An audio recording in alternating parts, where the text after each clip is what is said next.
This week's episode of the Inside Running Podcast is brought to you by our wonderful Patreon supporters.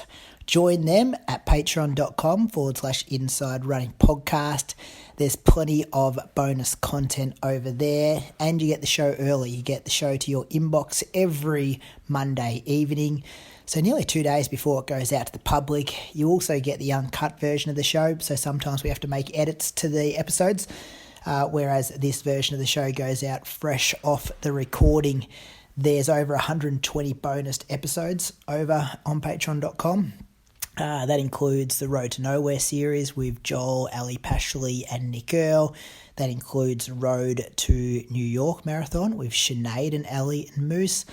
It also includes season 1 of Road to Valencia with the UK boys. That would be back in 2020. And we're doing season 2 of that at the moment with myself, Christian and Toby Mende. So that's been interesting, talking training with those two boys. There's also a whole heap of bonus listener question episodes, a whole lot of friends of the show episodes as well. So if you like what we do, the show brings you value. It's got to come out each and every week, and we thank our Patreon supporters for that. And that's just a nice way to reward them. Patreon.com/Inside Running Podcast. Enjoy the episode.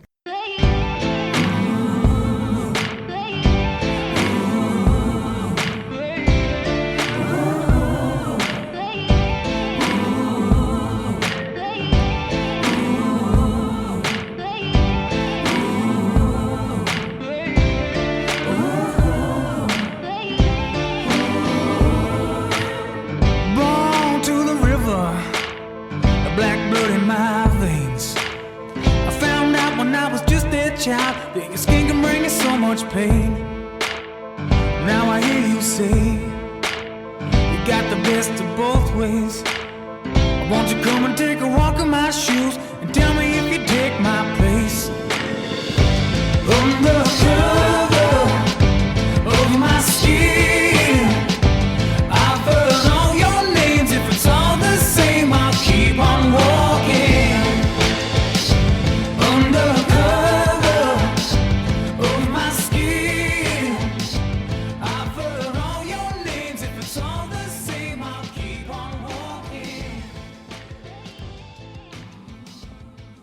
Welcome to episode 260 of the Inside Running Podcast. We've got another big show for you this week. There's an Aussie record to talk about, Valencia Half Marathon, some doping news and all the other regular segments.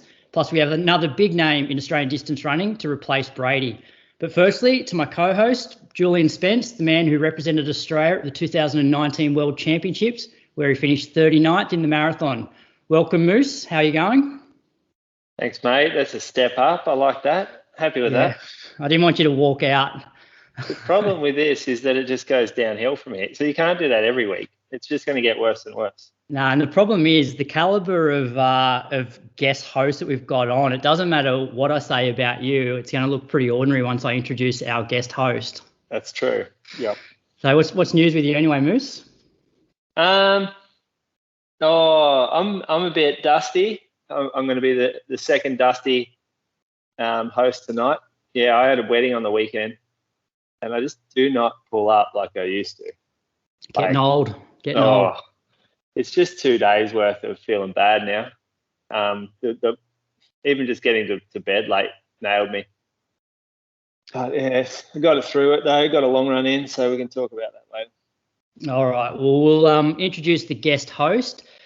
She's been to 2 Olympic Games, 2 World Cross Country Championships, 2 World Championships with a best place of 9th, 3 Commonwealth Games where she's medalled at all of them, including a gold for the marathon at this year's Manchester Games.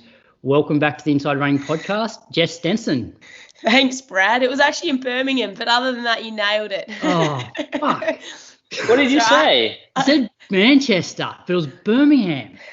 Oh, it was close. Yeah. Close. Jeez. Oh, sorry, Jess. Was that written down? Huh? I did write that down, yeah. You just weren't reading it though. Brady, cut it. Manchester's easier to say than Birmingham, I have to say. Yeah, so anyway, thanks for joining us. We're just talking how you're on the Howie Games, and yeah, we are a bit less professional than the Howie Games. Nah, I'm a big fan of Inside Running. stoked to be here tonight. I'm a bit husky. It's not from the wedding on Saturday that I went to. I picked up a cold later last week, so I'm just on the tail of end of it. So apologies for the voice. So, Jess, how has life changed since becoming a Commonwealth Games gold medalist? I mean, a few new opportunities have popped up, certainly the New York Marathon opportunity. So I'll be leaving this Sunday for that race. That was something that sort of resulted from the Birmingham Games. And other than that, just some, great speaking opportunities in South Australia and a few coming up interstate. And some great conversations have resulted from the games and people having watched it on TV and, talking about their kids or men saying their wives watched it and particularly, a lot of running mums out there. So that's been really nice. And what's some of the biggest functions or opportunities that you've been given since you won gold? A few of them are coming up later in the year. There's sort of a big one coming up for the uni that I went to, Uni SA, a big awards night, which will be very formal. And there's been a bit of lead up work for that with some video sessions. And so that should be fun. And then, just the government house, Australian medal. That was, a fun event. But I think that was all participants were involved with that. Yeah. And how'd you pull up from Com Games? Because, it's a pretty short turnaround from Com Games to New York. So just talk us through, I guess, that first sort of month after Com Games. Yeah, so the race was on a Saturday and I squeezed in one morning, like the very first morning athletics session on the Tuesday and then flew out on the Wednesday. They were sort of chuffing us out pretty quickly, I think because of COVID. I got back to Adelaide on probably the Thursday, and I think I attempted my first little jog on the Saturday, a week after the race, and I just remember this sharp pain in my right quad, and I thought, I am not ready to run yet. So I ended up cross-training for a few days and gradually got back into jogging. I ended up doing the Fitzy's 5K run. I can't remember how far that was afterwards, but I'd done a couple of weeks of training and snuck in a few sessions before that race. And then it was City Bay a couple of weeks after that in late September.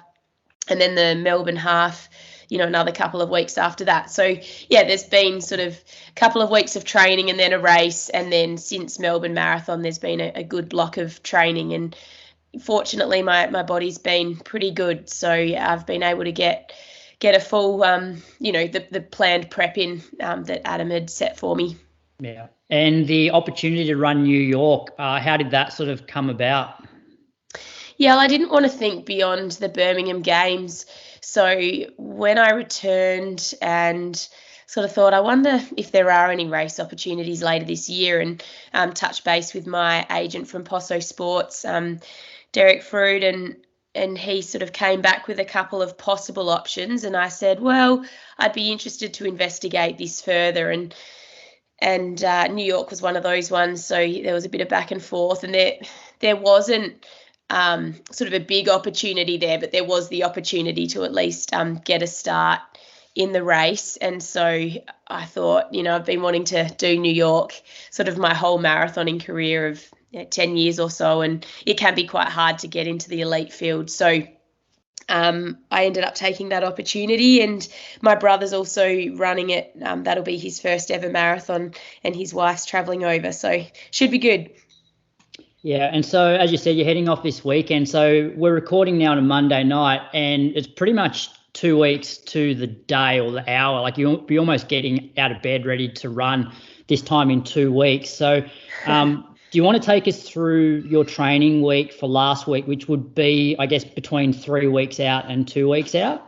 Yeah, sure. So last week, the Monday was a 60-minute run and strides, and I guess I wanted to take that one pretty easy because I had one of my final big long runs on the Sunday prior, which was a 16K jog followed by 16Ks at sort of a race pace or effort. And that was one that I'd had on my training program for St. Moritz prior to the Commonwealth Games, but never got to do that one because of the COVID. So this was the first time I'd done that session, and I enjoyed it. So Monday, just that was 4:28 pace, 15.71 Ks, and then followed that with a weight session, so around half an hour. And then in the afternoon, did an easy 30 minutes, 6.68 Ks, sort of 4:33 pace. Tuesday morning, again, we were respecting that effort on the Sunday, so didn't want to do anything too crazy.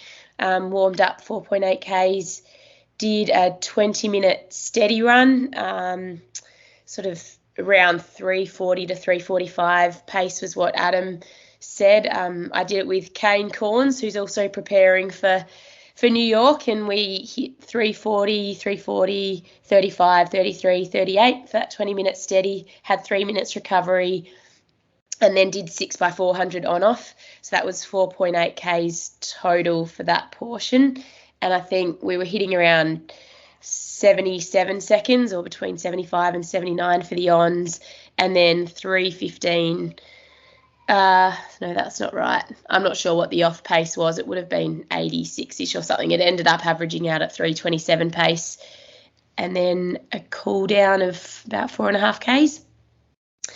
And then in the afternoon, just an easy 30 minutes. Wednesday morning, I tend to do those runs at the moment with Jacob Cox, and Izzy Bat Doyle was also on the run last week. It was a beautiful day for it. We ran 20.7 Ks in the 90 minutes, so 4:27 pace, just went along the river. And in the afternoon, I ended up doing a 30-minute elliptical session. I was just feeling pretty tired, so swapped out my run for an elliptical. Thursday morning, did 50 minutes in strides, 12.6 Ks, 4:22 average, ran into Clarkey on the run. So I had been listening to Inside Running, and I saw Clarkey coming. I was like, do I stop listening to Inside Running and run with Clarkey? Or anyway, ran with Clarkey, had some good chats, did gym afterwards and listened to the rest of the episode. Loved listening to Ellie actually talking about her comeback, just brought back memories. She was talking about, just each week seeing and enjoying the progress that you make. And I love that feeling too. You go from running your 4:20s or whatever in jogs to, closer to 6 minutes, and your hard efforts. It's really hard just to go sub 4 minutes. And each week you can just feel it all coming back, and it's just cool to start. You've got a new benchmark and keep building from that. Yeah. And she talked about the importance of strength and conditioning, and how it's easy to drop that when you start running. And I definitely learned the hard way there.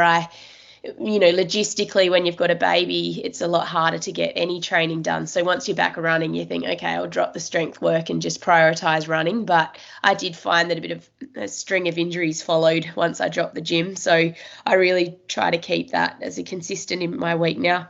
Mm-hmm. In the afternoon, I did an easy 30, 6.8, and I was listening to Lauren Jackson on the On Her Game podcast. That was a good episode, actually. She just made a comeback at the age of 40 and was a player in their World Cup bronze medal, and yeah, she's amazing.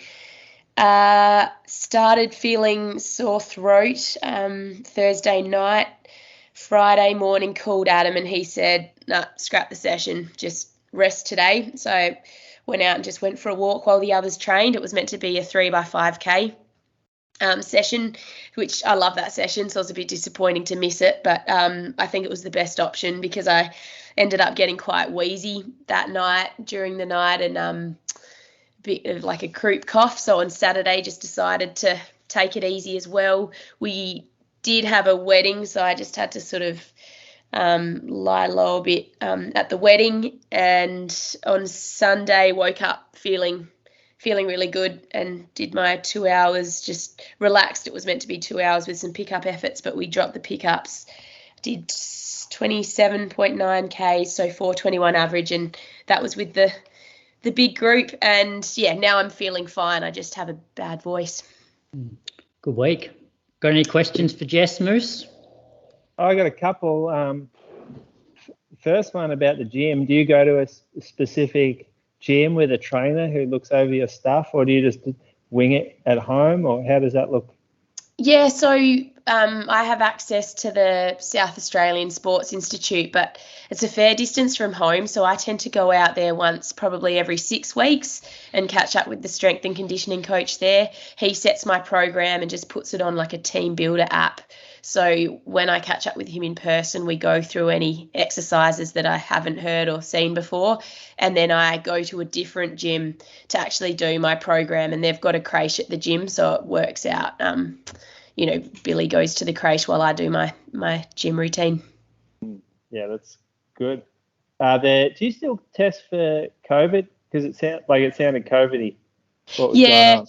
Yeah, no, it's just do a quick rat now. There are a few people catching COVID for a second time though, so it's definitely something you got to be wary of. Yeah.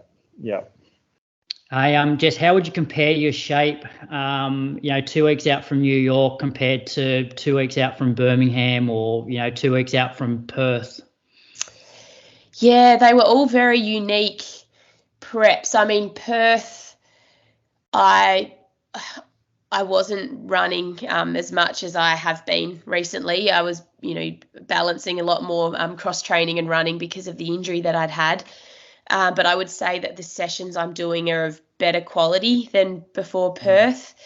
Prior to Birmingham, sessions had been going really well, and then, had the hiccup with COVID and jogged for that week. And then the couple of sessions that I did do before the marathon, after that week of jogging, were pretty promising. So I'd say this has been a smoother lead up than Birmingham, but you don't know. I know that it's going to be a bit hilly again in New York, and I haven't done as much hill work because Adelaide, a lot of my runs are just mildly undulating, whereas in St. Moritz I was able to do some quite hilly long runs and at altitude as well. So it'll be interesting to see. I'm just really looking forward to it. Everyone says the atmosphere's phenomenal there, and I hope I can sort of feed off the crowd's energy a bit.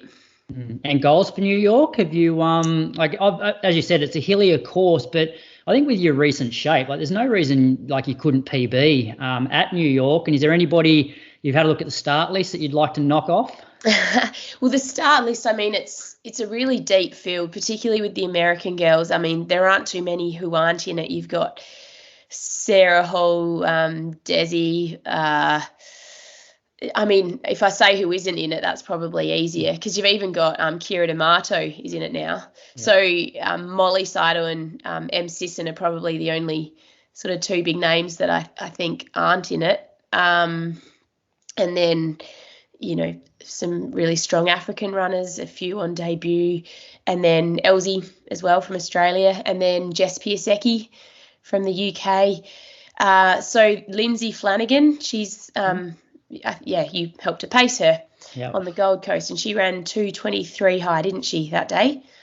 No, 2:24. 2:24 low, was it? Oh, high. 2:24 high, yeah. Okay, so there are, a couple of girls there who I think I'll be able to just jump in with, and if I can try and finish strongly. I'd like to think that I could run a personal best despite the challenging course, because Perth, had some challenges about it as well. So that I haven't chatted to Adam about the strategy yet, but I'd say I'll put myself in that sort of PB realm. Last question for me before we get to Moose's week, but I know we spoke about it on the podcast, straight after you won Com Games, just how impressive your last 12K was. You pretty much were averaging about 3:20 per K, which is, 2:20 marathon pace for the last 12K over a hilly course. Did you and Adam talk after the race, thinking potentially what you could have run on a dead flat course that day? We didn't throw an actual time out there, but we figured it would have been the equivalent of a personal best. I mean, I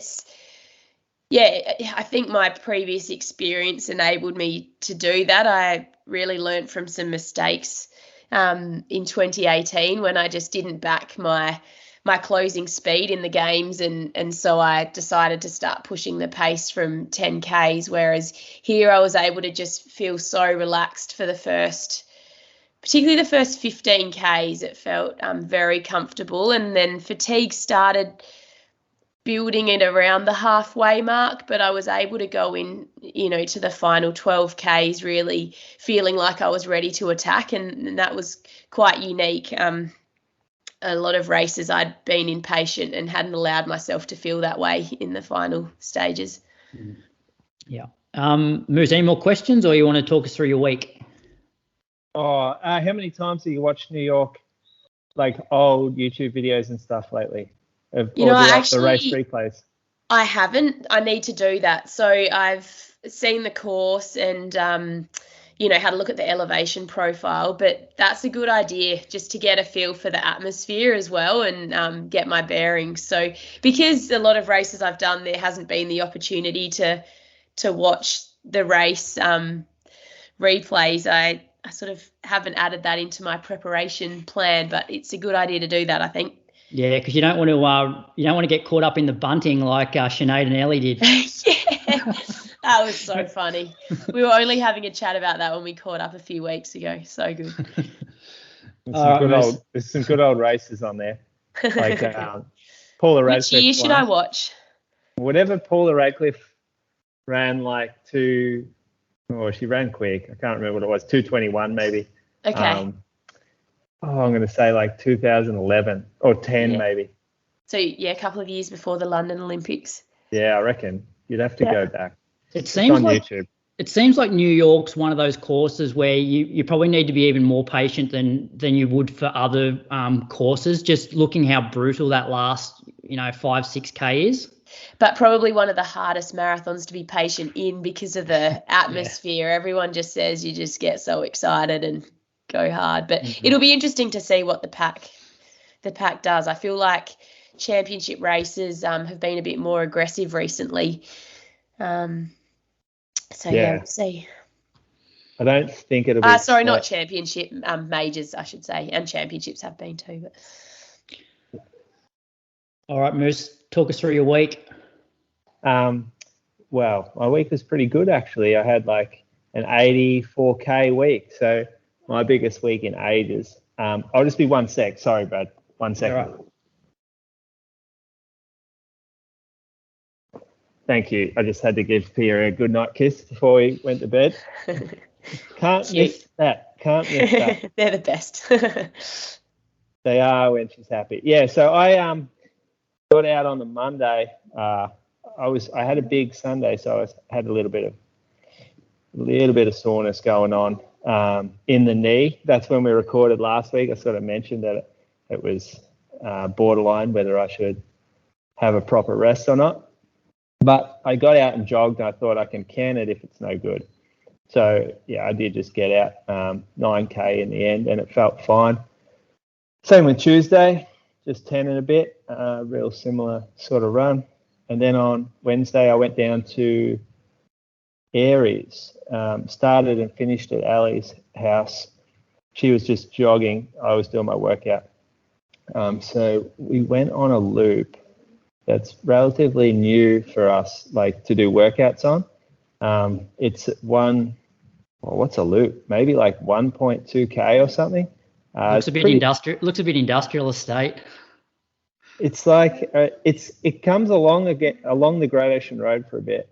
And then it's dirt, there's potholes. It's very blue collar, if that's what you mean, Brad. I just thought like it's a 1.2 loop. 1.2, yeah. So I did a yo-yo session, the first one of these I've done since coming back. So I just, instead of doing times or distances, I just went laps. It's actually 1.04, 1.06, the loops. So it started with 338, then 323, 343, 325, 346, 323, 347, 321. And I was running these to heart rate. So I was trying to go over and under my threshold, basically. And it worked out pretty well. It was probably the best session I've done since I've come back. I didn't have pace showing at any time, so I had no idea how fast I was running. But it did feel over threshold, and I felt like I was recovering pretty well. Sorry, that's my dog. Go and give him a kiss.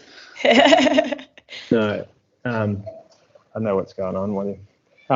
So that was a good workout, and then jogged just real easy the next day, like super low heart rate. And this is where I think a lot of people get it wrong when they go out for what they think is a recovery run, but they still either run hilly or they run faster. So my heart rate, like I wish I did more of this when I was training more and I was a bit more serious about it. My average heart rate was 121 for the whole run, yet I was still feeling like it was a decent pace. I reckon 3 or 4 years ago, I would have made this 4:10 pace just because I was feeling okay. But I reckon it really helps me get through the mileage with this sore knee by running that easy run a lot slower. Kept it flat too, so it's real hard to keep it flat in Anglesey. There's only one real spot where you can run, so I just have to do a few little dinky out and backs, but worth it in the end. 10K the next day. Then I did a workout Saturday morning. Did a moose fartlek, which is 5 by 3 minutes steady, solid, 1 minute jog, 1 minute hard, 1 minute jog. And this workout was really difficult. By the time I got to the 4th set, I felt cooked. I was having these 3 minute efforts were actually really difficult, and they were putting me in a bit of a hole. The last 3 minute, my average heart rate was 178, which is like way over threshold, and it's tough for me running at that heart rate. Like that's a difficult effort to sustain. It was pretty wet. That was where it was after like a bit of a deluge, I guess. Like the roads that I run on, they're dirt roads. My feet were sinking probably about 20 centimeters into them each step, so I wasn't getting a lot of response. That was certainly slowing the paces down a bit. It was also making it more difficult to generate momentum, and that probably contributed to the higher heart rates and the effort on most of them.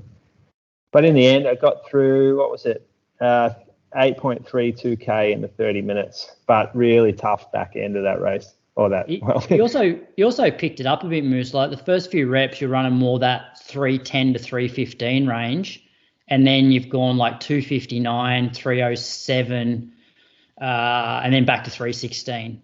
Yeah, it was so those downhill, uphill, downhill.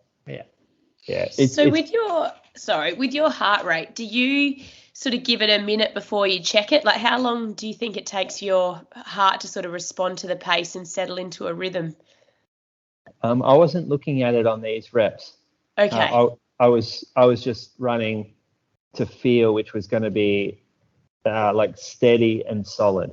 Yeah, so and then afterwards you've reflected on it and you saw that your heart rate was a bit higher than expected.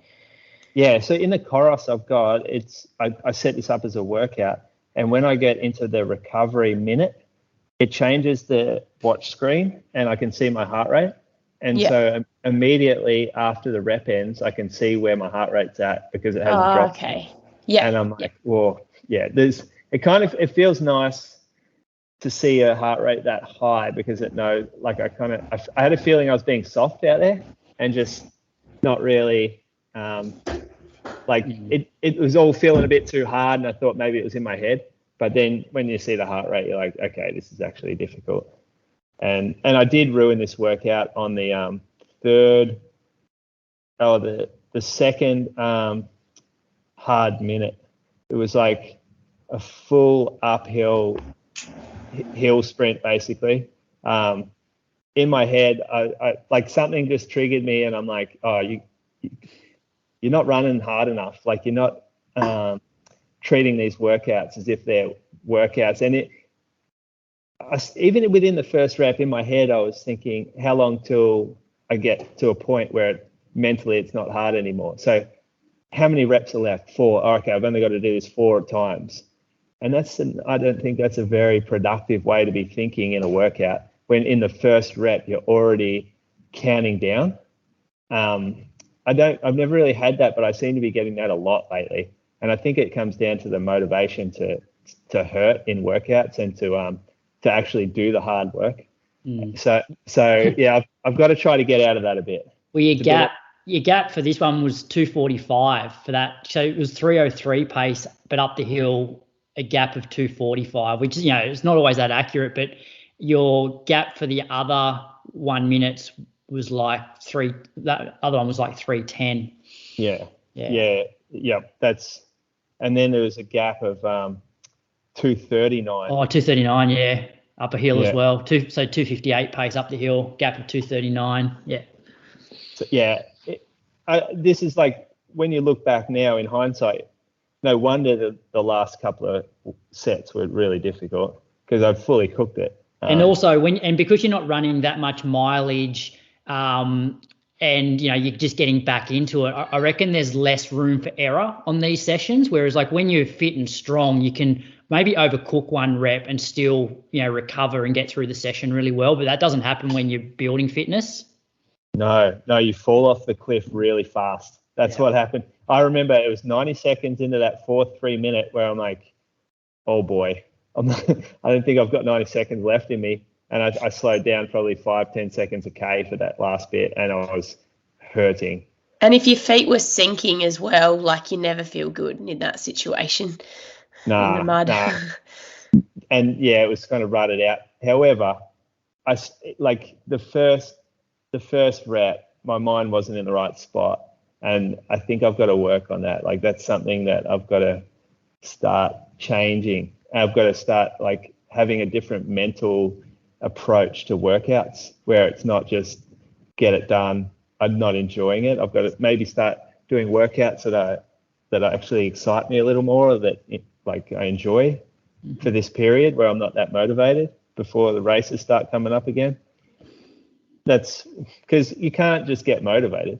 Like, it's not a flick, like a switch you just flick and go, okay, I'm on now. It comes and goes. And at the moment, definitely, having a race coming up is one way to, rekindle the motivation. Like, do you have anything that you're aiming towards at the moment? Yeah, so I'm going to enter some races now, pretty much after this workout. Like, I'm going to do Vic 5K Champs, which is in about a month, maybe a bit less. Yeah, nice. And then, it's seated racing, so hopefully they look after me there. Get me on early in the afternoon. And then Run Geelong, which is like a staple in Geelong. It's a fun run. All proceeds go to the hospital, so that's always good. 10K. And then there's going to be I'm not sure, we're organising a Geelong 10,000 metres like we used to. Before Steigen sort of took over and did the spectacular, we always had 10,000 metre champs around Christmas time in Geelong, and we're going to do that again. It's looking like early January. I think AV just got to add it to their portal so that you can enter. So it'll be officially timed, and there'll be seeded races for that as well. I think there'll be a 5K. Good to get the inside scoop for my Run Strong athletes in Victoria. Yeah, absolutely. It's good for, like, sometimes you're starved of 10,000 metre races. For sure. Is there one in Adelaide? Do you do a track? Yeah, it's this weekend.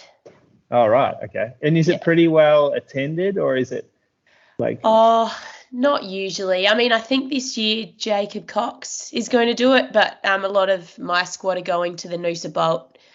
So there'll sort of be a few of the 32 type male runners, and then Jacob at the top end, and then I'm not sure how many rec runners will get involved. Yeah, well, that's what we're hoping to sort of promote. Is it's going to be, I don't think we're looking for the Zatopek type crowd. It's the guys that miss out on Zatopek who haven't really got opportunities for track 10Ks. Yeah.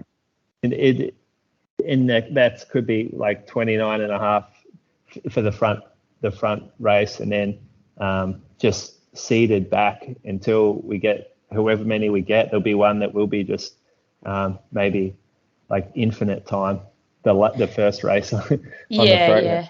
And can they wear super shoes? Yeah. So I don't think anyone will be there aiming for qualifying times or for records or anything. And I don't think the officials will care.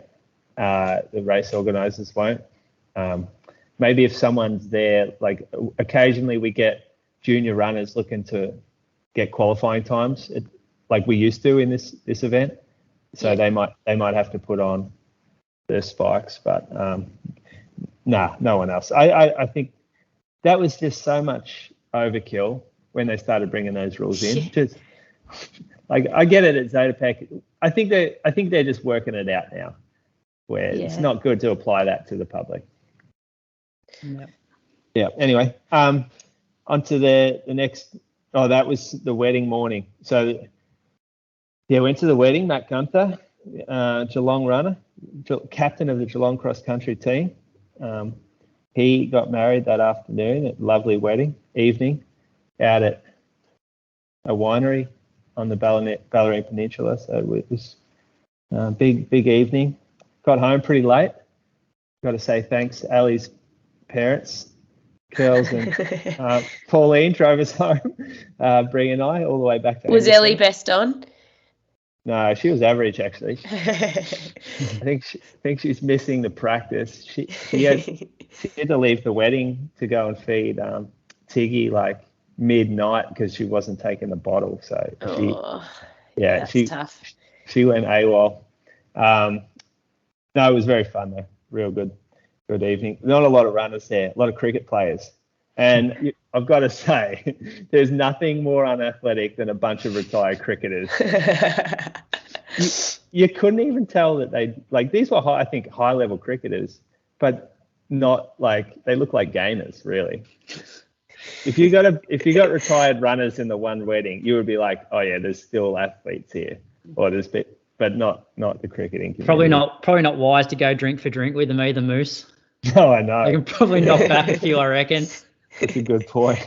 So 8 a.m. the run the next morning. Struggled because I had a little bit of car sickness on the way home from the wedding. So I got up, and unfortunately the guy I was running with, Simon from Ernie, he hadn't texted me to cancel. So I had to get up and over there, and Bree and I went and joined Simon for our long run, which was 20K. So I got a little bit further than last week, 90 minutes. So dehydrated, headache the whole way. It's a little bit humid, so it just made everything a little worse. Not ideal. You've done well there. You've done well there, Moose. I don't reckon your motivation mustn't be too bad, because I'm at the point now where I'm like you. As I get older, the hangovers are just terrible. Like when I was young, you'd wake up, you've only had a couple of hours sleep, but you're like, just get through the long run and then you can crash the rest of the day. If I wake up feeling like that now, I'm like, you know what, I'm just going to take the day off. So for you to get out for 20 kilometres dusty when your motivation's not high, I'd say you're doing all right. It's a lot harder being dusty as a parent too. Oh, yeah. So for about 4 hours the following the previous evening at the wedding, I got stuck into everyone about changing their long run from Sunday to Saturday. I said, no, that's not how it works. You just don't get to change your program around. A sign of discipline is changing other things, but you don't change your running program. And as Lee Troop always said, if you do the crime, you do the time. So you get up and run the next morning. So there was no way that I could ever live it down if I didn't get up and run. But I still agree with that. I'll still stick to that. It's just that little thing, and I know, sure, it won't affect your training in any way, won't affect your race probably, but there's something about maintaining your running program and having decisions like how much alcohol you'll drink affect it that I just don't like. And I would rather keep the running program the same and deal with the consequences later. Oh, good week, Moose. Was it 85K? Yeah, I'm getting there. Thanks. Yeah. Cool. All right, I'll whip through mine. I had a pretty good week. I got through 125 in singles, and I definitely turned the corner this week. I know last week I was saying I feel like I'm fit. I just need something to click and, just start moving a little bit better. And I think that happened this week. So Monday I got out for an hour, 4:13s. Tuesday met Rob out at the horse track for a session did 3 sets of 3 minute, 2 minute, 1 minute. I was having a minute rest between the reps. But after the 1 minute rep, I was giving myself 90 seconds before going back into the 3 minute rep. I did 6 minute reps out here the week before and I felt like so much better. So I pretty much averaged like 3:10s for the 3 minute rep, 3 minute Ks for the 2 minute rep and about 250s for the 1 minute rep and felt quite smooth. I didn't really run to heart rate for this session because I am over threshold, but I still only hit sort of mid 170s as the high, so not too bad. But I just felt like I was moving really well, so that was encouraging. Then on Wednesday, did my midweek long runs. I did 90 minutes, 4:10s through Mulligans. Had another battle with the Magpie. Course record. It's because that part of the run I've never really run that. So the loop was slightly different on the way back because of all the rain that we've had. I normally run along this fence line, but that's flooded, so I ran slightly up the hill, then turned left. So that's the reason I got that. But I actually think I may have held it anyway before that. So then Thursday, got out 4:16s for 45 minutes. Was planning on doing strides, but at the moment I get to the end of the run and I'm just like, I know I should do strides, but I just couldn't be bothered doing them. So that was it for the day. Then Friday, so no session Friday because I'd organised to meet a few of the guys that I coach on Saturday down at the parkrun. They were going to have like a solid hit out, trying to run sort of 3:20 kilometre pace. So I said, I'll come down and do that and maybe sort of turn it into a session. So Friday, I just jumped on the treadmill for an hour, ran 4:48 according to the treadmill for 13K.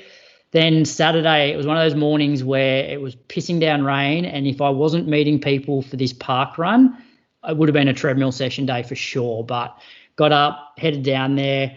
So I ended up doing 5K, pretty much hitting 3:20s each kilometre. One of the guys was with me for the first couple and then he fell off, but I decided I was just going to keep running 3:20s. Like that's sort of what I said I was going to do. I then so once my watch beeped 5K, jogged for 90 seconds at sort of like 4:20 kilometre pace. And then I did 4 times a minute, pretty solid, a minute jog. So it wasn't a float recovery. The recoveries were like sort of 4:15s. The 1 minute reps were about 3 minute Ks. And then I did 4 by 30 second reps off a minute jog and they were more like sort of 250 pace. So overall it was like 9K, 3:29 average. So felt pretty good. Put those new super shoes on Moose. So which, I was on an R-ing because it was like pissing down rain. I'd be running through puddles. I'm like, oh, do I really want to christen these new shoes in those sort of conditions? But it sort of got me a bit more up and about, getting out the door, knowing I was going to be running in the rain. So that was. What do you think of them? Like they're really good when you're running in a straight line. I felt like through my sort of midfoot, there was a bit of sort of instability there when I was especially going around corners. But I'm not sure if it just because it was like super wet or just with the design, there's a little bit of foam missing there. But definitely poppy and good things to come from Mizuno, but we can't really talk too much about them. And the win at parkrun? Well, I got to so you're on the bike path and the finish line veers off the bike path through some cones to the finish. And as I was approaching, I was in front, but I just said, don't count me. So, you have your barcode, mate. I didn't take my barcode and I just, decided to keep running and do my session. So, but it was a clean sweep for the Mulligans Flat Track Club. We had first, second, third, and I guess it would have been fourth if included myself. But anyway, so that was Saturday. It was a good session. And then Sunday, because of all the rain, I just ran from home on the bike path. So I did just over 30K, 4:02s. Listen to a bit of the Coffee Club podcast. That seems to be my sort of regular first hour to an hour and a half of Sunday run now. So that's the one with like Morgan McDonald and Ollie Hoare and Geordie Beamish. And it felt really, really good. Like I took a gel about 75 minutes into this run. I normally don't take a gel if I'm running 2 hours, but I just thought, maybe if I start taking some nutrition during the run, like, it'll help me recover better. I won't be as beat up. But yeah, it felt good actually. So it was like it was only 250 meters of elevation over the 30K, so pretty flat. So yeah, week of 100. So you're too tight to get the premium, so I can't see the gap. But on K20 and 21, you've gone up 9 meters each K, and you've run a 3:52 and a 3:45. Yeah, I got rolling. So that was the one section where I surged a little bit. I thought there was a couple of segments through there. I'm like, I might, and because it was a section where part of that run I've never run like a 2K section of that loop before. So, and I thought there was a segment that included that 2K that I'd never run before, plus a bit that I normally run. But as it turns out, it wasn't. So, but yeah. Anyway, so I did push a little bit. I did push a little bit in those couple of K.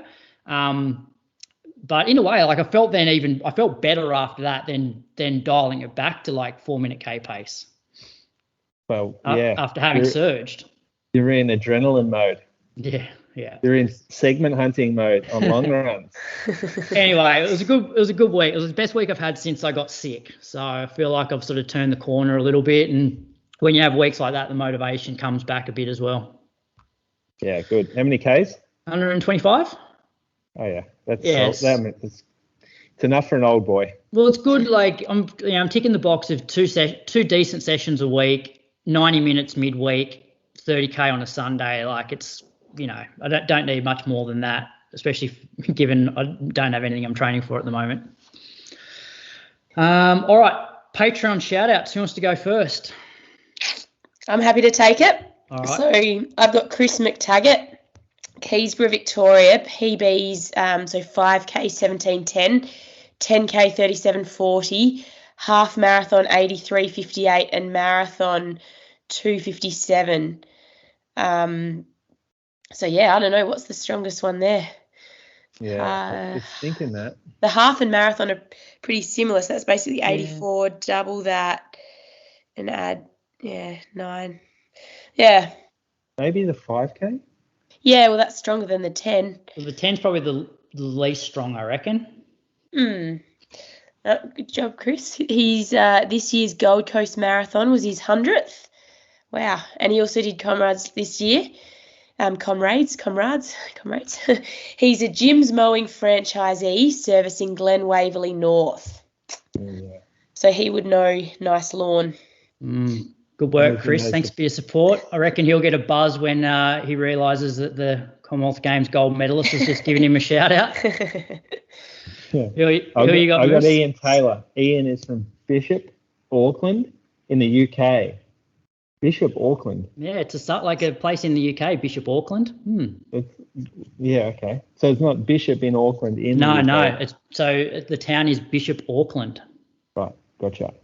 In the 2022 pit stop 10K, he ran 41:11, 89:26 for the 2022 Brass Monkey Half Marathon of 3:38, 2022 London Marathon.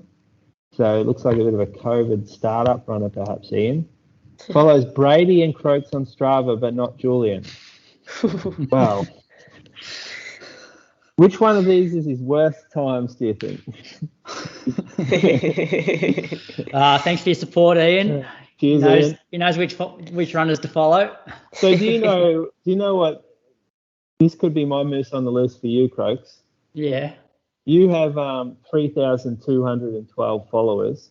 One of those is Ian Bishop. Ian Taylor. Sorry, I don't know. Oh, yeah, he's from Bishop. Jess has 2,700. So why would you have 500 more followers than Jess Stenson? Isn't that sad? I totally agree, and I was going to make mention of that when I get to my Patreon shout out, because what about Christian from Norway? The bloke's, what's he run? And he's got over 10,000. Yeah, that's embarrassing. That's a fair moose on the loose. So yeah, anybody how he got them all. Anybody that them, I reckon. Anybody that doesn't follow Jess should start following Jess. Agreed. Good training in there. So I've got a shout out for Mustafa Rahman. I've struggled to find much on Mustafa, but I think he lives in the UK, software developer and graduate of North Coders. He follows 47 people on Strava, including Brady, Moose, Matt Clowes, and Christian from Norway. So I was going to say the same sort of thing about how the hell does Christian have 10,000 followers? Actually, I'll see how many it actually is. Oh, so he's not following you, Brad? No, I think he does. No, he does follow me as well. Okay. Yeah. Oh, actually, no, his one's locked down, so you have to request it. So you can't actually see whether he does follow you. It just shows who you both follow. Yeah. Yeah, but no. Christian's got 12,221, and Christian follows 94. What about that? What about that for a ratio? That's a busy day trying to catch up on everyone's training. Yeah. Terrible bloke behaviour from Christian. Speaking of Christian and Patreon, thanks to those that do support us through Patreon. Episode 3 of the Road to Valencia will be happening this week. I believe they're recording tomorrow night, so that'll be out late Tuesday or early Wednesday. So they're getting into the meaty part of their training at the moment. Running news. Do we want to start off with the positives or the negatives of running news? You mean the positive doping results? Yeah. What do you reckon? Let's start with the positives, hey? Jess, why don't you take us to Burnie 10? So Jack Rayner was incredible, continuing his winning streak. So 27:43 for the 10K, which he broke Craig Mottram's Aussie record of 27:54, set in Manchester in 2004. So that stood for 18 years. Stewie's course record was 28:03, set in 2018. So, yeah, that's huge for Jack. I mean, he won the City Bay back in late September. He's won the Melbourne Half and then Burnie. So, yeah, just keeps getting stronger and stronger. Does he? Yeah. Doesn't get beaten on the roads. It's true, yeah. So Sam McEntee came in at 28:34 and James Hansen at 28:56. So James actually won the Lonnie 10 back in June. And the women's, we had Leanne Pompeani, 32:04. So she was only 22 seconds off Kylie Risk's course record of 31:42 set in 1999. And that would be the all-comers road 10K record as well, that one. Leanne's been really strong over 10K on the road too. So it'll be exciting to see what she does at Zatopek. Sinead was second in 32:29 and Rose Davies third in 32:59. And I didn't actually get to watch this one live, but I did hear that Leanne sort of made her move at about halfway. Mm-hmm. And I think Jack just sort of went hard from the gun. Is that right? Yeah, pretty much. Did you watch it, Moose? Yeah, I did. What'd you think? Oh, it was impressive running. I mean, both of them, they were both impressive, but to see Jack Rayner on the front pushing from the gun, basically, and not a single body in front of him the entire time. And just, you've got guys, like pretty high caliber runners behind him, just giving it their all just to keep up and not even a chance, really. And I thought, this is hard. Like, it's really windy. And the course is not dead flat. It's strange, not strange, but you would think this record would get run on a faster course because it is exposed and it's windy and there are some hills in it. Have you run it, Jess? Yeah, I did a long time ago. It might have been 2011 because I think Nikki Chappell took the win. And, yeah, I can remember it there being some hills for sure. Yeah, and it was quite windy down there. Like he had a stiff headwind on the way out. And I think he split 5K, 13:52. Yeah. So he's turned around. But even just with a headwind like that, knowing you're the class runner in the field, he could have won it much more safely. But he really had a crack at this record. You can tell, like his post race interview. He said, if you're in it, he was talking to his coach Nick, and Nick said, if you're in striking distance, have a crack at the Australian record. And he kind of smashed it, really. Like, that's a big record to break, and he was working so hard. You could tell at 5K, like into that win for 5K, the effort was high. And as he turned around, he got faster, so the effort is still high, and he's solo from then on, and he's fatigued. And yeah, he put in a mammoth time trial type run then. I saw Benny Saint in, I think, his Strava comment said something like he thought he was going to choke on his moustache at one point. Like he was pushing that hard. Yeah. It didn't need to do that just to go down there and get the win and collect the cash, but he's obviously really motivated to do big things. And thoughts on Leanne? Like, Leanne's represented Australia at World Cross, but the last, I reckon, last 12 months, 18 months, like, she's been knocking off some of the really big names in the country. Like, you'd have to think she's not far away from making, a world champs, Com Games, Olympics, just with her current trajectory. Yeah, for sure. I remember watching her at the Nationals back in April, and she'd come off an injury and ran a really strong 5K that night. I think, it was in the mid to low 15, mid 15 minutes, and she really surprised herself there, because I don't think she'd done a whole lot of training, and that was just the beginning. Yeah, she was being second place for a long time, was always getting knocked off by some superstar basically, but was entering the races where there were superstars showing up. I think if you get beaten a couple of times, it's quite easy to go and pick out events where there might not be many people show up, and it might be on the same weekend as other events, or it might be in regional towns, or you kind of can dodge the competition and make a little bit of a profile for yourself as a winner. But what's really impressed me about her is she keeps showing up to the big races, and now she's starting to win them. And it was kind of only a matter of a time for her, because she was so close so many times. Yeah. So Sinead is a superstar. And the way that Leanne kind of just dropped her at that 5K mark and just started dumping low 3-minute Ks on the way back, that was very impressive. Yeah, well, the City to Surf was probably the real big one for Leanne. Like, to run the third fastest time there and not be that far off the course record, which is a phenomenal record, shows that she's, the real deal. All right, Moose, do you want to take us to Valencia Half? Yeah, so I did not watch this. So I was getting updates in about 8 different message groups about this race. We had a couple of Aussies in it. Neither had the best run. Ed Goddard ran 63.35. Archie ran 66.47. Up the front end, I'd say the favourite, Kibiwott Kandie, won the race in 58.10. He was the former record holder? Former half marathon record holder? Before Jacob Chilimo. Yeah, I think so. Yeah. So he ran 58.10, which is smashing. Yomif Kajelcha, the former Oregon Project athlete who trained under Salazar, he ran 58.32. So that's an impressive move to the road after he ran Great North Run. Was he in the Great North Run and didn't quite have the day out that he wanted because Joseph Kiplimo, it was Borrega. Sorry, Borrega that day.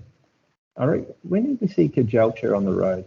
Can't remember. That's a pretty good run, 58.32. Daniel Matico was third.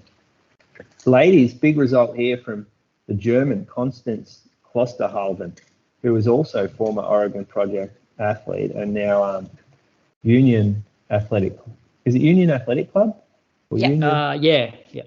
Yeah, with Jess Hull's teammate and Pete Julian. Pete Julian and Sonia O'Sullivan. I think she has a lot to do with Coco. That's her nickname. And so 65.41, that must be a debut half. Yeah, it was debut. Yeah, that's crazy, isn't it? Yeah. So even if you look at her PBs, what's she run for 10, Coco? I'll have a look, but she's run low, like she's running 14:20 something, hasn't she, for 5K? Which but still, there's a lot of 14:20 guys that don't go anywhere near that for a half. Yeah, but that should match up in a way. Do you think? Really? What? Is that 14:20, and if you've done the work, 14:20 and 65 minutes for a half, yeah. Yeah. Remember here we go. Brett talking about her training. He said she just smashes at every run, like she's a really quick, long runner. Oh, really? So she's obviously an aerobic machine. Yeah. So she's run 8:20 for 3K, 14:26 for 5, 31:01 for 10. Yeah. Okay. 31:01 does not translate to 65:41. No. That's a good run from her. Because you look at Sisson, she'd have a quicker 10K, and she ran that 67:30 to get the American record. Yeah. Yep. Definitely. Maybe we'll see her moving up even further. Yeah, potentially. I mean, if she can handle the mileage, she's obviously got a talent for the road.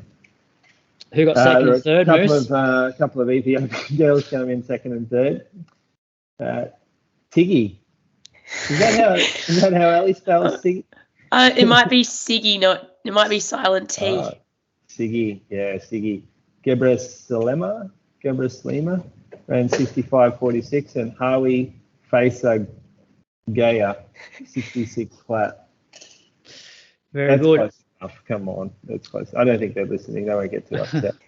All right, the not so negative part of running news. We copped a bit of crap after we recorded last week. Brady got stuck into us for not mentioning a few like doping cases. So we've loaded up tonight. Marius Kipserum, he's been done for EPO. He's a 2:04 man. He's won Rotterdam twice, and he paced Kipchoge at the Ineos sub 2. So that's now 3 of the pacers from that day who have been suspended. Ibrahim Mukanga Wechira and Kenneth Kiprot Renju have also been provisionally suspended for alleged doping offences.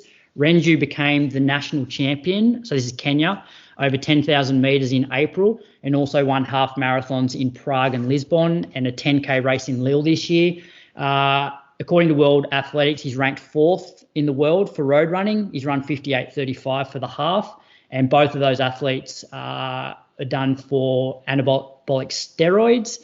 And this comes off the back of the 2021 Boston winner, Diane Kipchoge, being provisionally suspended, and Mark Kengogo, who won the Sierra Zinal trail race. So we've had 16 Kenyan athletes suspended provisionally or otherwise since July, and over 200 of their compatriots involved in doping cases since 2017. What needs to be done, and when's it going to stop? Because it seems like this week's running news is next month's doping news. It's just they seem to be getting popped every week. Yeah, it's it's attracting a fair bit of attention on Twitter and social media now as well. Like it's certainly a bit concerning. It's a shame. It's just, you just don't know what to believe anymore. It's very much in the way that runners used to talk about cycling back in the 80s, 90s, early 2000s. I feel like running's getting very much, or especially distance running, is getting very much that way now. 100% it is. Yeah. Exactly it. A lot of these athletes managed by the same agents as well. Could you sort of pin it down to a few key agents or? Yeah, potentially. Yeah, rather than banning countries, looking at banning anybody that's managed by certain managers. Yeah, it's not a bad idea. The managers, there's the brands that pay their salaries and support them. There's their coaches, exactly. There's people that can have an influence here that all of a sudden go very quiet as soon as these bans get announced, and there's really no follow-up, is there? You need a breakthrough investigation like what happened in cycling. Yeah. You need some top journalists to just go deep on this and then spark some actual investigation, because it's widespread. It's and I mean, you look at the Sub 2 project or whatever it was called. they're basically just making these athletes disappear from the history. They're not coming out to say anything about it. They're fucking photoshopping them out of images from back when the race happened. They're deleting them from their websites. That's not how we make this change. Silently sweeping it under the rug. I think that's a worry, that people are going back now and changing websites. When was the sub 2? It was like 2 years ago, 3 years ago.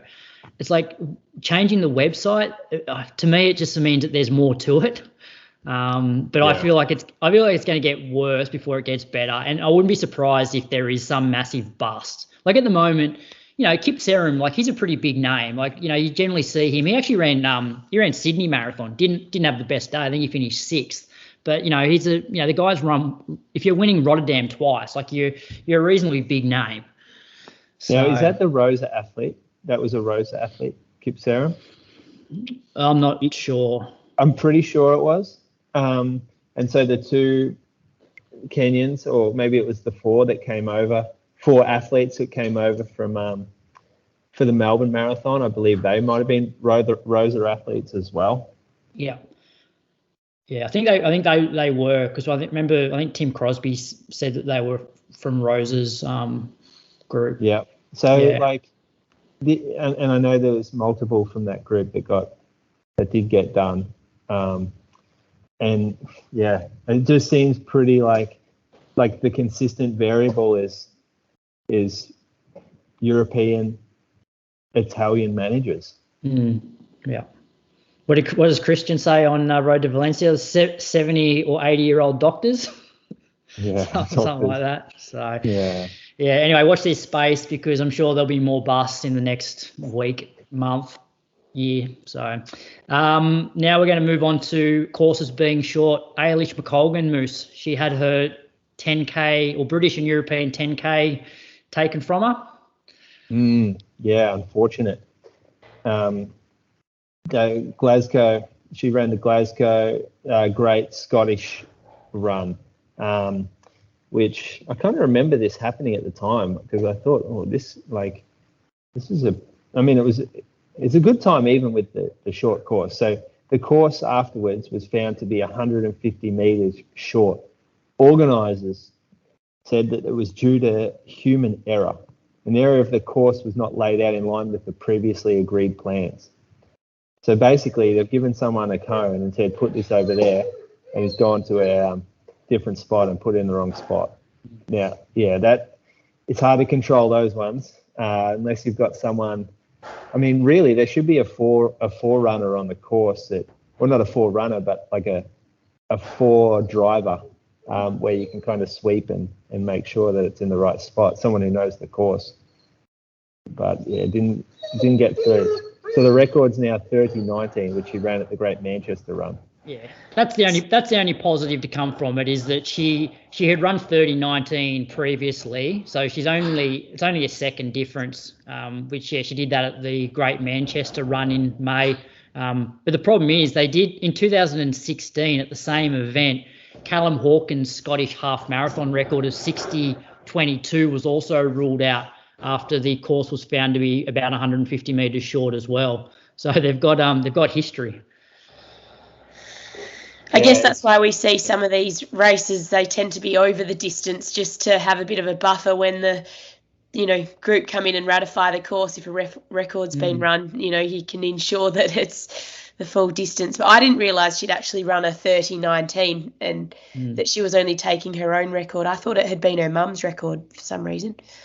Yeah, no, so her comment, because they had some comments from her saying, the positive was that, well, it's only 1 second difference to what I have run. So, yeah. All right, that's running news. Let's go to listener questions. I had the option of 2 here, but seems though we've got you, Jess, and might use the marathon one. So, hi, legends, listener question here for you. It may be an obvious one, but as we get into marathon season, I wondered what, or if you guys do anything to keep focused or positive as you near the start line. Do you use pictures, reminders, affirmations, watch inspiring films, or listen to power ballads? And that question comes in from Sean. Power ballads. I I definitely will refer back to other preps and sort of think, well, this has gone better than that prep, or this was similar to that prep. And, you know, can draw positives from that often. But I also, Adam, my coach for a big race, will often sort of put some words down in writing, which he'll flick through to me the day before the race, which kind of reinforces a few things that have gone well in the prep and what I'm aiming to do out there in the race. And so that always gives me a bit of a boost the day before the race. And then on race day, I like to go over a few, you know, messages that people have sent to me, and listen to some upbeat music. The watch inspiring films, that's something I'll do more like in my training to keep me motivated, because to be honest, I'm always really motivated for race day. It's sort of during your training block where, you know, you can have a bit of a lull sometimes, and I find an inspiring doco can help me there. What's your go-to music as you're or did you listen to any music as you're being driven out to the start line in Birmingham? We were actually chatting on the bus, the Aussie girls, so I didn't listen to any music that day, but I tend to pick songs that remind me or take me back to other moments that were good. And The Greatest Showman, that Hugh Jackman film, I watched that just like, you know, in the weeks leading up to the Commonwealth Games in 2018, and that, I don't know, the soundtrack of that just always fires me up, and, you know, I like the tune, so I'll often listen to that before a race. There are a couple of songs in there that get me up and about. Yeah. What about you, Moose? How do you stay positive as you're nearing the start line? Like, I'm not sure whether this is like the, you know, the hour before, or even like, you know, the weeks leading into. Yeah, the hour before, I've got a playlist that I love. I've basically done the same thing as Jess, is like reminders of past good times, where I always listen and hear the song and it makes me feel better, and just, I don't know why, it just takes me to a good place. They're all set on a playlist together, and so I'll put that on. I put it on before races, like on the way to the race. Sometimes I've tried to do it on the way to workouts as well, and I really like it. Like, I get a bit annoyed if I'm in the car and someone's trying to chat to me while it's going on. I feel like I just don't. You need some bigger headphones. There are those sort of, you know, get away from me style headphones. Yeah, that's a good point. I'm so approachable. Yeah, I definitely the hour before, and like you do too, the movies. There's be a couple like that you can go back to that always sort of pep you up. Like I liked Remember the Titans. Yeah, that's always a good movie to go to. I mean, we love that one. Yeah, that's probably, I don't do that so much anymore because I don't have time. But I also put on this one movie that I love that, again, just takes me to a really calm place. It's called The Secret Life of Walter Mitty. It's got Ben Affleck in it. Yeah. It's a weird movie though. It's a bit weird. I don't think so. Like, I love that movie. It's one of like my most, well, it is my favorite movie now, I reckon. And I don't know, it's a great movie. Yeah, for me, like in the days leading up, like if I've had a good training block, I'll go through my training and like I get a lot of confidence from knowing that I've done everything I can to, you know, to be in the best shape that I can. The thing I love about the marathon as well is like I don't seem to get, I'm probably more relaxed compared to when I was running track, because you know that the first 30K should actually be enjoyable. So it's almost like, well, what's the point of being super nervous on the start line when the first hour and a half, hour 40 is not actually going to hurt? Whereas, you know, when you're running 1500s, you used to like pump yourself up because you knew that when that gun goes, you're going to be hurting a minute into it. So that's something. Yeah, like I listen to music as well. Probably not as much music as when I was doing like shorter track races. I probably used to get a bit more pumped up for that than I do. What's your song? You got a song that you go to? Yeah, it was like Eminem, Lose Yourself. Oh yeah, that's a good one. That's pretty good. Like, there's not many better ones than that just go, yeah, one chance, one opportunity. Like, just, yeah. And like, sort of not related to this, but have you guys ever been running a marathon going over the timing chips, say like 20K, 25K into the marathon? And I got real emotional in Lake Biwa. Like, I started tearing up because I was like running way faster than I sort of thought I was going to. Felt really good. And knowing that when you cross that mat on the other side of the world, there's going to be a split on somebody's computer, knowing that your close ones are going to be like, following you on the journey. Have you ever felt that? Yes. I felt that in my debut in Japan. I remember sort of suddenly realising that people back at home were watching it and knew my goal and that I was about to achieve it. That's cool. Sorry, I haven't been guest at the moment. That's all right. I got real emotional going across, like, some marathons going across those mats, knowing that there's people at home like getting the splits and following. And I don't know. So even just knowing that you're on a good one. Yeah. Just, like at 30K, seeing a good split, going, it's fucking on today. Like today's one of them days. I reckon Jess, when she dropped the last girl from that pack, that would be a feeling about 10 times better than ours. Oh, I couldn't imagine what that feeling would be like. Yeah, just the gap separating. All of a sudden, she gets that adrenaline shot of like, I got it. And especially if you still feel like you're on top of your nutrition and you're not close to like bonking it all, like and your legs are still really strong, like you've dropped everybody, because there's a difference between, I think, like dropping everybody but going, oh shit, I've still got like 6K to go, a lot can happen here, but if you're on a good one, that last 6K, you're still going to have plenty left. Yeah, if you're feeling in control still. Yeah. Good job. I reckon we nailed that. Moose, on the loose purchase of the week. Oh, yeah. So I don't have a lot. Actually, I do. Changing workouts around to suit like social stuff. Just don't like it. Not when it can get done. Not when it's just a little bit of unpleasantness that you're trying to avoid. I reckon like the change from a Sunday long run to a Saturday morning run in order to avoid running when you're hungover, I don't like it. It shows that you're not committed to your running. Adam actually said the same thing. A group was trying to organise a long run for Saturday and he said, oi, what's going on here? He said, you do your long run on Saturday and you're going to go into this event dehydrated and it's going to hit you quicker anyway. So... Yeah, good. He was all about sticking to the 8 a.m. Sunday long run as well. I like it. We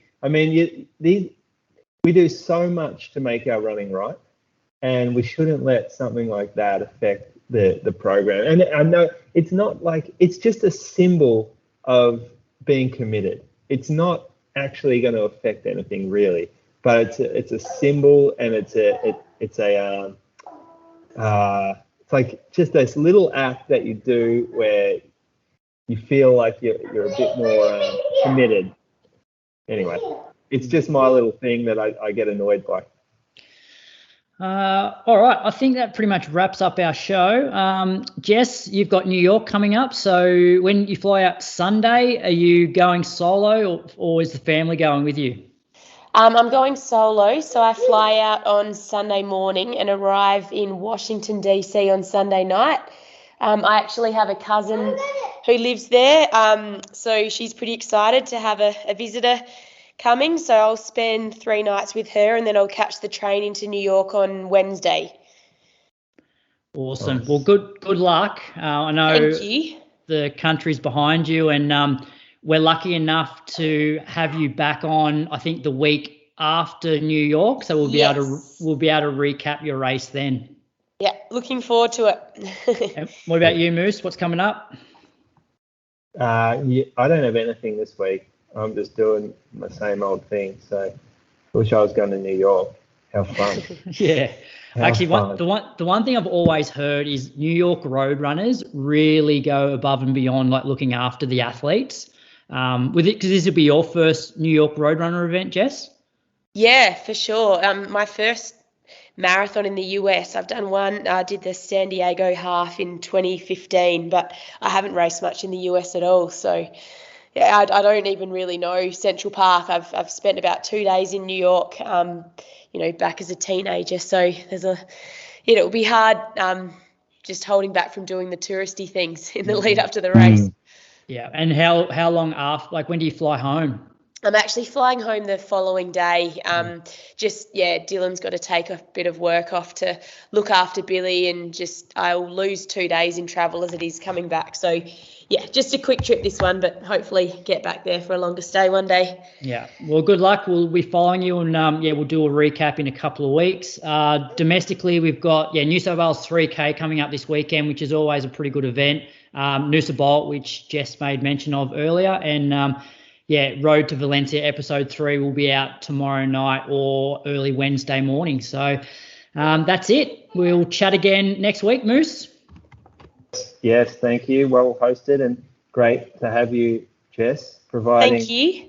Yeah, very insightful. A lot more insightful than our normal host.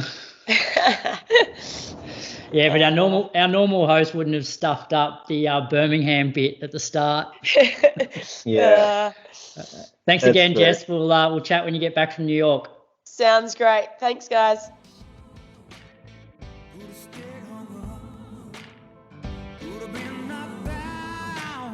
But here I stand, a man who's rootsy on the stands, and I'm gonna hold my head up high.